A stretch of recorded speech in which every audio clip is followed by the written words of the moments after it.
আলু পোস্ত অনেকভাবে খেয়েছো, বাট আজকে ট্রাই করো এই রেসিপিটা। 100% ভালো লাগবে আর এক থালা ভাত নিমেষেই উধাও হবে। একদম অল্প সময়ে তৈরি করে নিতে পারবে এই চটজলদি রেসিপিটা। এখানে দেখো মাঝারি মাপের 4টে আলু আমি নিয়েছি আর সেগুলোকে ডুমো ডুমো করে কেটে নিতে হবে। আলুগুলো কাটা হয়ে গেছে, এবার নেব মাঝারি মাপের একটা টমেটো। এখানে আলুগুলো ডুমো ডুমো করে কাটতে হবে, টমেটো ছোট করে কাটলেই হবে। এখানে দেখো আমি কড়া বসিয়ে দিয়েছি, কড়া গরম হলে তাতে দেব সাদা তেল, বাট সর্ষের তেলেও তোমরা করতে পারো, সাদা তেলটা দিলে বেটার হয়। এবার এখানে দিয়ে দিচ্ছি একটু নুন, একটু হলুদ দিয়ে আলুটা ভালো করে ভেজে নেব। মিডিয়াম আঁচে রেখে এবার একটু ঢাকা দিয়ে রাখবো, যাতে ভেতরে আলুটা সেদ্ধ হয়ে যায় এবং পুরোপুরিভাবে ভাজা সেদ্ধ দুটোই একসঙ্গে হয়ে যায়।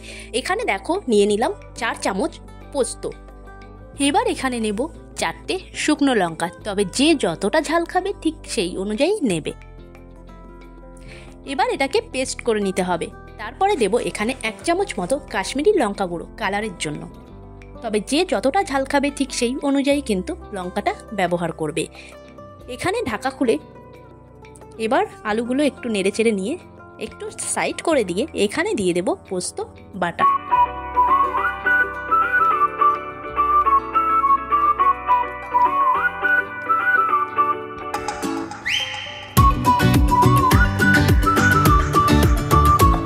আলুর সঙ্গে পোস্তটা ভালো করে মিশিয়ে নিয়ে তারপরে দেব কেটে রাখা টমেটো।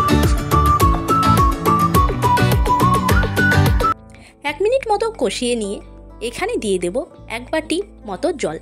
যে বাটিটায় আমি পোস্ত নিয়েছিলাম ঠিক সেই মাপের 1 বাটি জল এবং তার হাফ বাটি জল, মানে 1.5 বাটি জল দিতে হবে। আর ওপরে 2টো কাঁচা লঙ্কা ছড়িয়ে দিতে হবে। এবার জলটা ভালো করে মিশিয়ে নিয়ে নুনটা চেক করে একটু নুন দিয়ে ঢাকা দিয়ে রেখে দেব মিনিট 2-এর জন্য, কারণ আমাদের আলুটা আগে থেকেই সেদ্ধ হয়ে আছে, সেই জন্য মিনিট 2-এর জন্য রাখবো। শুধুমাত্র জলটা ভালো মতন শুকিয়ে যাবে, তারপর যখন তেলটা ছাড়বে তখনই কিন্তু রেডি আমাদের আলু পোস্ত।